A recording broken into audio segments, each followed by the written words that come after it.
By fast, and I wish we had about 20 more. It'd be good. We try to get the NCAA to give first-year guys 20 extra practices. Very good. But no, it has. It's gone fast. It's been, but we can use every day, every rep. Change gears a little bit today. Gave them what I like to say, probably about week 7 or 8 practice tempo as far as still in pads but staying up. They handled that tempo well. A little bit shorter practice, which I thought was positive too, but we're nearing the end now. We just got to keep on going. Here, could you say a few words about, I mean, Malik Gilmore, he's good size, speed and everything, and just your thoughts on how he's developing, maybe what he could do moving forward. I think he's really coming on in a lot of ways, special teams, his ability to be able to help us be better on the offensive side. He's growing, he's getting himself developed. So it's going to be fun to watch this whole next level of receivers. There's kids who we think are going to be the guys, and the guys that are kind of rising up. And it's an interesting cross right now with those receivers. There's potentially, some very, very talented players in that crew. And right now, to me, I don't tell you guys anything I don't ever tell the team. Right now, that group of kids has a lot of potential. They say about a guy with potential, so we'll see what happens next. Do they play a role in moving pieces now the quarterbacks along too, or do they need to be a part of that process? Absolutely, yeah. There's responsibility in all. We're struggling to get off of man coverage right now. We're getting up and we're getting pressed out of things pretty good and completely disrupting the pace of the offense at times in the throw game, and that's a big part of some of the issues that we have. If we were just sit back and playing 4-3 zone coverage every single snap, it'd be a lot easier for the offensive line. It'd be a lot easier for the wide receivers, running backs, quarterbacks.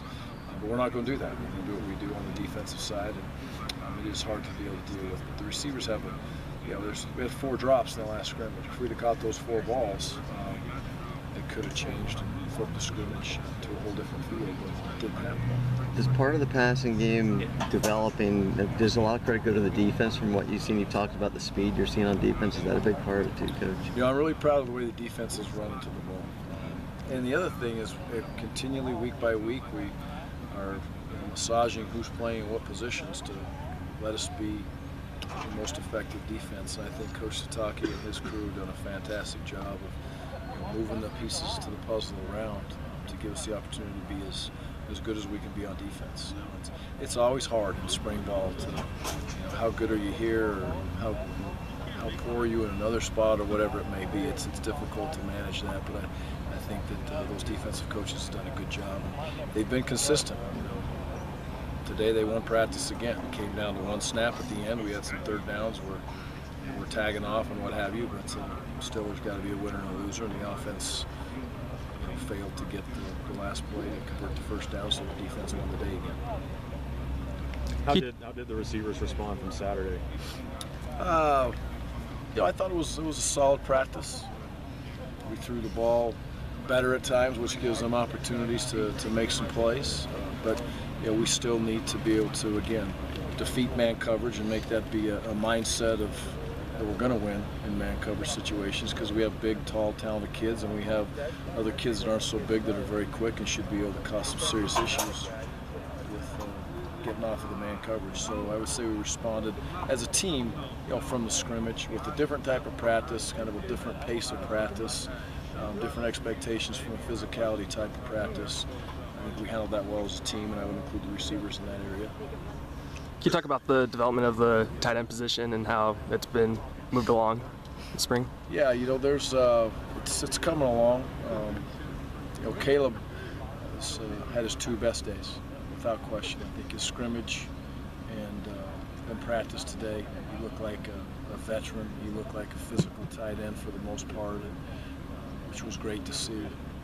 He can play a vital role in this offense. And then I think all the way, Brett's out there running around, and there's a lot of developmental guys. We need to get Ricky in the mix. Ricky is H-back / tight end / whatever you want to call him. But we haven't had Ricky for 3 days.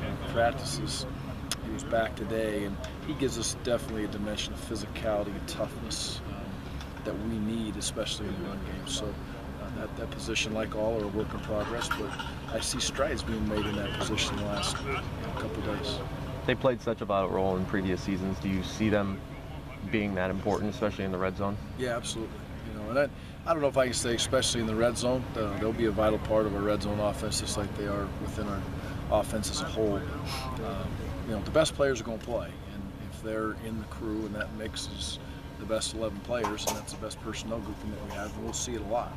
And right now, like I said, the last 2 practices, we've made some strides that I would say they're working themselves to be consistently on the field. Ryan Nall is somebody that you've mentioned a couple times as a younger player that you've obviously already moved him around a little bit. And just what is it about his ability that just kind of makes him such a jack of all trades kind of type of player? Well, he's very athletic. He works extremely hard at his task, whatever it may be. Now you're correct, we've put a lot on his plate. And that's where it goes. We sat down with Ryan, it was yesterday, and we had a talk. I have a high expectation level for Ryan as we go through these next 2 weeks of practice, and that started today, so we'll go watch the tape and see exactly where he is. But I'm not going to back off of him, just like I'm not going to back off on this team. I thought his scrimmage was average, and he needs to play better than he did, because he'll be a vital role as we move forward on our offense if he allows himself to be, and we coach him good enough. So we're all responsible for getting better. He's a very, very talented young player. Hey, Sean, what are you doing today? He's growing fast, because we need him right now. We don't need him. We need him in 3 years too, but we need him next year now. But he's, as you know, he's a talented kid. He's accepting that role, and I think he's tough enough to handle a little bit of adversity that's hit him in the face right now in his first spring ball. You talked about Storm and just his leadership and his role in this offense, but what about those other two backs, Chris Brown and Damian Haskins?